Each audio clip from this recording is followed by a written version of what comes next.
मैं कौन हूं मैं नहीं जानता। इतनी भीड़, इतने विचार, भाव, तेरा मेरा, अच्छा बुरा, सुख दुख, गम और खुशी, इन सब के बीच मैं कौन हूं? यह विशाल सागर कितना गहरा है मैं नहीं जानता। मैं जानना चाहता हूं खुद को।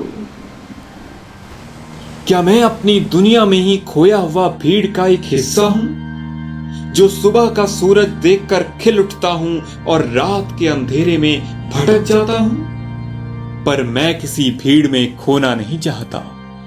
खुद को पाने आया हूं, खोने नहीं।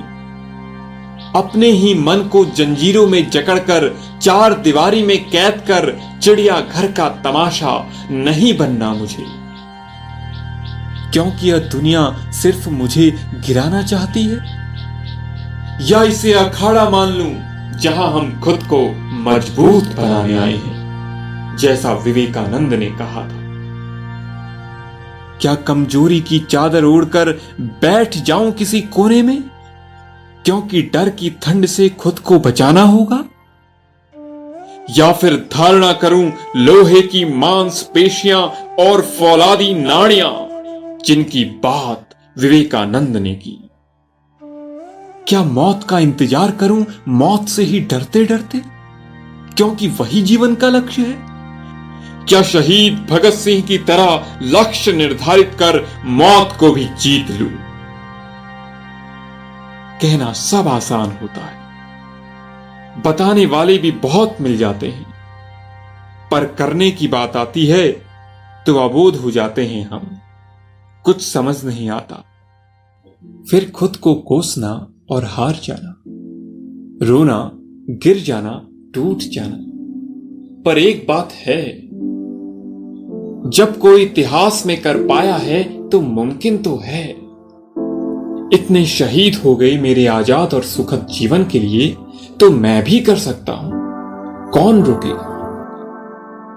अपने वतन की बुराई और कमियां गिनाकर कुछ नहीं मिलेगा। जब मेरे पास नालंदा तक्षशिला जैसे विश्वविद्यालयों का इतिहास है, विश्व की सबसे अतुल्य संस्कृति और धरोहर है, सबसे पुराना इतिहास रचने वाले देश की मिट्टी पर जन्मा हूं मैं, फिर भी कौन हूं मैं? भारत का युवा, जिसकी कल्पना डॉक्टर कलाम ने की। I learned every youth wants to be unique. Every youth wants to be unique. But the world around you is doing its best day and night to make you just everybody else. जिन 100 युवाओं की विवेकानंद ने कल्पना की थी, उनमें से एक हूं मैं, जिनको पूरा विश्व बदल देना है। मैं अंधकार नहीं, चिराग हूं। मैं भय नहीं, अभय हूं। मैं कोई अभिमान नहीं, स्वाभिमान हूं। मैं इस संपूर्ण शून्य का एक हूं। मैं कौन हूं, ये मुझे ही तय करना है।